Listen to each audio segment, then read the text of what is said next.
Hey everybody, welcome back to Philosophy Daily here today. Today I'm starting a brand new and extremely exciting series on this channel that you guys do not want to miss. We're going to dive into the philosophy of Epictetus here on this channel. If you guys missed my last video, I'm currently making videos and a whole series around Marcus Aurelius's Meditations.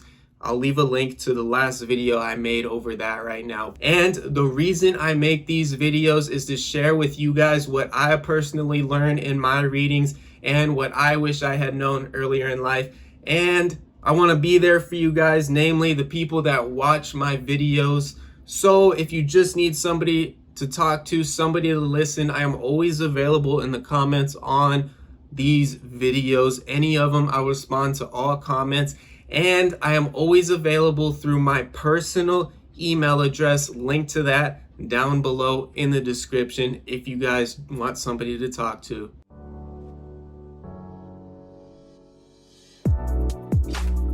Before we dive into the quote, I want to give some background history of Epictetus, the ancient philosopher, right? So he actually lives the early years of his life enslaved, and if you look at the historical context behind this man's specific enslavement, his master was not nice to him. There were multiple times where Epictetus was physically abused and even had his leg broken by his master, right? He eventually escapes slavery, is a free man, starts his own philosophy school, and then he's exiled, right, along with all the other philosophers in Rome at the time. So he's not just talking from a place of not knowing anything, right? He's speaking from a place of being exiled and being enslaved. And let's be honest, guys, I personally cannot think of a worse thing to have to go through than ancient slavery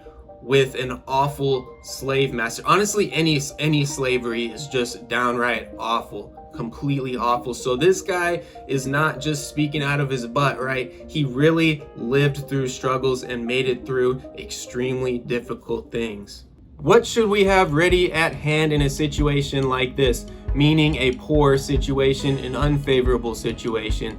The knowledge of what is mine and what is not mine, and what I can and cannot do. I must die, but must I die bawling? I must be put in chains, but moaning and groaning too? I must be exiled, but is there anything to keep me from going with a smile, calm and self-composed? The horn of Helm Hammerhand shall sound in the deep.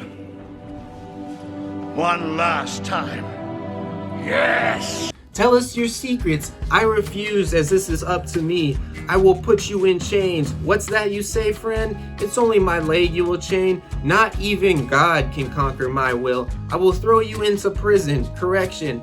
It is my body you will throw there. I will behead you. Well, when did I ever claim that mine was the only neck that couldn't be severed? That's the kind of attitude you need to cultivate if you would be a philosopher. The sort of sentiments you should write down every day and put in practice. So what I personally perceive from this particular quote from Epictetus, and if you guys agree or disagree with me or think I should add or delete something from what I say, do not hesitate to let me know in the comments below. But what I perceive from this comment is that all of these uncontrollable negative circumstances are going to happen in life, right? There's going to be circumstances that I can't control in my life that aren't favorable to me. There's going to be circumstances in your life that are negative and unfavorable to you. But do we have to sit in these circumstances and moan and groan our way through these problems? Dread everything negative that happens to us, or can we go into these uncontrollable circumstances calm, self-composed, and with a smile? Yes, we can, guys. For me, it's extremely difficult. This advice is incredible advice that I wish I had known earlier in my life. But even now that I know it, it's hard to actually put this into practice, right? So he ends this quote with putting this information into practice, right? Which is something I personally like about Epictetus, because he's all about action. He's all about taking this newfound information and putting it into practice, right? Where we can actually make differences in our lives. And one of my favorite parts about this entire quote is that he says, even God cannot conquer his will, because that's the thing that is under his control, right? So he can prevent other people that are trying to make him act in a certain negative way, even though all these negative things are being thrown at him, right? He can still be composed. He can still have a smile on his face. He can still make the most out of his negative situation. Nobody can control his will, only he can. Thank you guys so much for watching here today.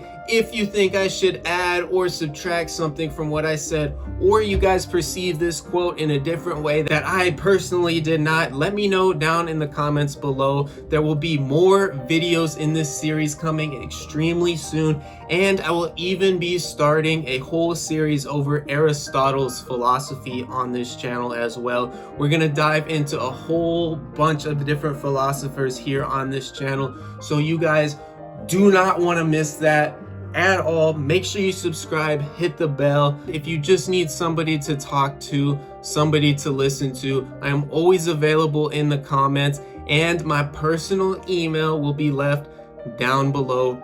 Do not hesitate to reach out. Have a great day.